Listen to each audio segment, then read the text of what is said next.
Hi, it's Andrew with Flair, and in this video, I'm going to show you how to brew with the Flair 58 and the 58X.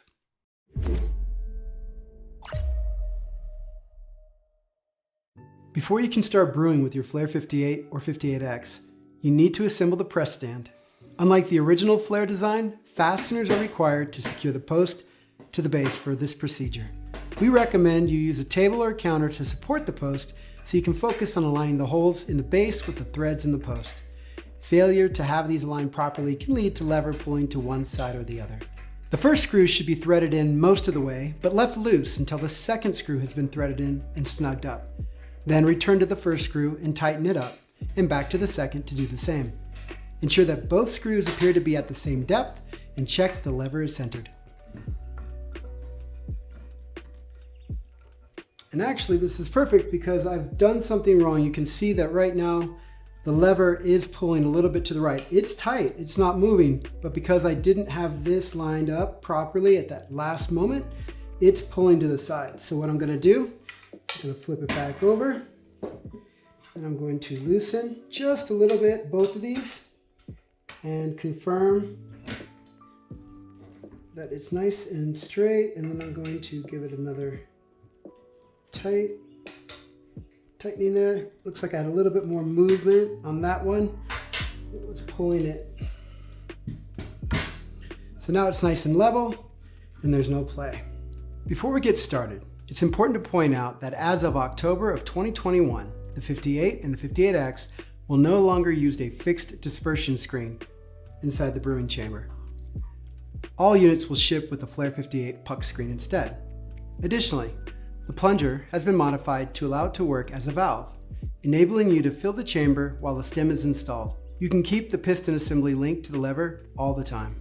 The benefits, as you'll see in a moment, are a more streamlined workflow and fewer parts to handle during the brewing process.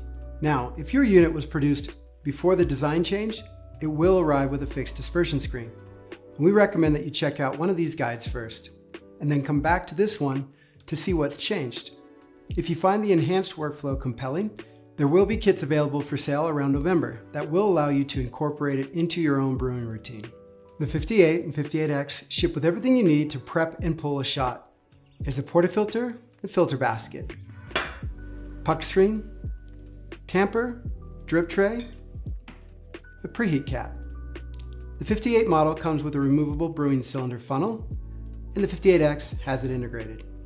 As their name suggests, the 58 and the 58X use industry standard 58mm filter baskets. Thanks to standards, you have the ability to swap in different baskets that suit your palate. The stock basket works well with doses ranging from 16 grams on up to 22. If you want to use less or more coffee, or just experiment with different geometries, rest assured, so long as the stated size is 58mm, the basket you find offered elsewhere will be compatible with your brewer. Likewise, any leveler or tamper advertised for 58mm baskets should also be compatible. Two items that can improve your workflow and shots are funnels and shot mirrors. Both of these are available for purchase at flairespresso.com. Funnels help keep your coffee bar clean while transferring coffee from your grinder to the portafilter and make coffee distribution significantly easier. Mirrors allow you to observe how the extraction is commencing without craning your neck down during the shot. Watching the flow of the coffee exiting the filter basket can tell you a lot about the evenness of the extraction taking place. During pre-infusion, you'll know the exact moment you fully saturated the entire puck of coffee when you observe all the perforations on your basket filling in. The Flair 58 and the 58X function exactly the same when it comes to brewing the shot. The difference is in how you bring the brewing components up to temperature. This is known as the preheat. Whereas on the 58, you have an electric preheat, with the 58X, you'll need to use the steam from your kettle. If you have the 58 but find yourself without power, you can use this method as well. If you start with the 58X and later decide you want to add in the convenience of an electric preheat, you can upgrade to the electronics on the 58. Do note, however, that in addition to the controller and the power supply, a new brewing cylinder with the heating element already installed is required. For this reason, choosing convenience later on will cost you roughly twice the difference saved in the beginning. Now I'm going to run through how to preheat both models, starting with the 58X. Set your kettle to boil. to ensure steam generation, remove the cap and place your brew cylinder on top. The cap will protect the finish of the kettle and also keep it from slipping off. Additionally, it acts as a seal to focus the steam into the cylinder, preventing condensation from forming on the outside and liquid streaming down the side of your kettle. It's a good practice to preheat the stem along with the cylinder, but when placing it on top, leave a small gap so that the steam has an exit. With the 58, it's as easy as pushing a button. First though, install the brew cylinder onto the base with the lobes lined with the opening in the base and the pigtail off to the right. Then rotate counterclockwise until you hear it click. If you're brewing with the 58, there's no need to remove the brewing cylinder, even for cleaning. So you can use the included Allen key to tighten up that set screw to prevent any movement of the cylinder. If you're brewing with the 58X, you'll want to leave it as is to take advantage of the quick release system. At this point, you can plug the temperature controller into the power supply. There are 3 heat settings: low, medium, and high. To start off, if you prefer a dark roast, choose low. Medium roast, choose medium. And a light roast, choose high. To turn on the heat controller and to set it to low, give the button a single long press. Give it one short press to bump up to medium and one more to high. You can continue to cycle through the temperature with short presses. And to turn off, one more long press. Since we're going to be brewing with a medium roast today, I'm going to go ahead and turn this back on and set it to medium. Attach your portafilter with the puck screen inside to warm them up while you weigh and grind your beans. Start with the handle at 6 o'clock and make sure that it's nice and level, not tilted or slanted forward or back, and then rotate it over to 4 o'clock. It just needs to be snug, you don't need to crank it in. If you have the 58X, a couple other options to preheat would be to use the steam coming from your kettle or the hot water that's being boiled in there. Once you run that hot water or the steam through, you want to make sure that you dry out the basket before you put the coffee in. Any kind of moisture in there is going to create caking.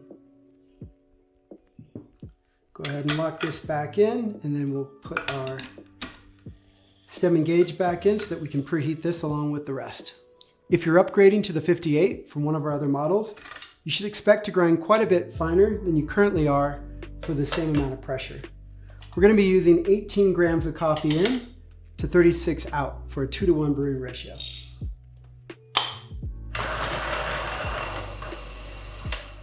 Whether you're grinding directly into the portafilter as we did, or you grind into a vessel and then transfer it out into your portafilter, you're going to end up with coffee that is unevenly distributed through.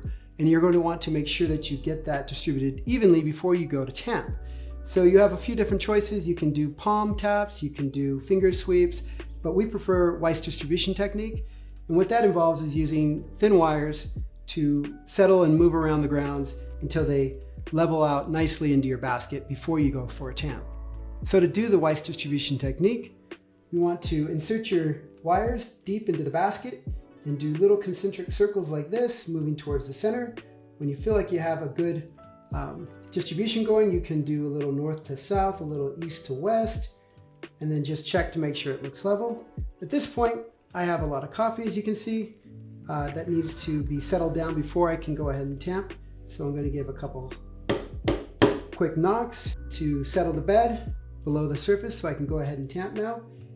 Place your tamper on and make sure it's nice and level. A couple different ways. You can grab it here, you can use your fingers. I like to push down evenly on 4 sides and just make sure I have a nice and level tamp. And I'm pressing into the table until I feel the table is pressing back on me, your counter, your surface. If that looks good, you can go ahead and put your puck screen on top. I'm going to lower my handle and lock in. Again, starting at 6, moving to 4 o'clock. Now, of course, if you were brewing with the 58X, before you can lock in the portafilter, you need to install your brew cylinder onto the base. But you do want to wait until the very last minute so that this is as hot as it can be coming off the kettle and being steamed before you lock in. Here is a point in the brewing process that strays from the original design of the plunger. With the new version, you can start with the lever down. Fill the chamber full to the rim, then pull up the lever to allow the water to drain through. Keep an eye on the water line and go as slow as necessary to prevent spillage. But this is where the funnel comes in play. This allows a little bit more leeway for the water to rise and fall without being able to spill over. You can see that it's integrated already into the 58X, and it's installed now on our 58, so we're ready to brew.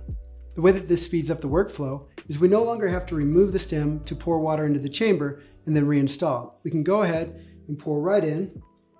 When we first start to pour, we want to lift up a little bit on the lever just to make sure that we're getting some water down into that headspace, and just keep pouring all the way to the top until we get right to the rim. Stop there. Going to lift the lever. And once we're at the top, we're ready to go back down. I'm going to go ahead and press, slowly ramping in, getting a little bit of pre-infusion, and I'm watching the basket, looking for the holes to fill in with coffee, so I know that I've saturated the whole basket. And as I get ready to go under pressure, I'm going to get my other hand on there. And we're looking at about 36 out and about 25 seconds. We're just going to keeping the pressure right up there in the zone. And as we get into 36 grams, we're going to start to lower down just a little bit, tailing off. And that's about 25 seconds and 36 grams. Pull it back to the top. That cuts off the flow, allows me to swap out my beautiful espresso with a purge cup. And now, because I still have some water in the chamber that I haven't used because I cut the shot short, I'm going to go ahead and lower the lever back down again. This helps to make sure at the end I have a nice dry puck and I can go ahead and knock that out without a mess.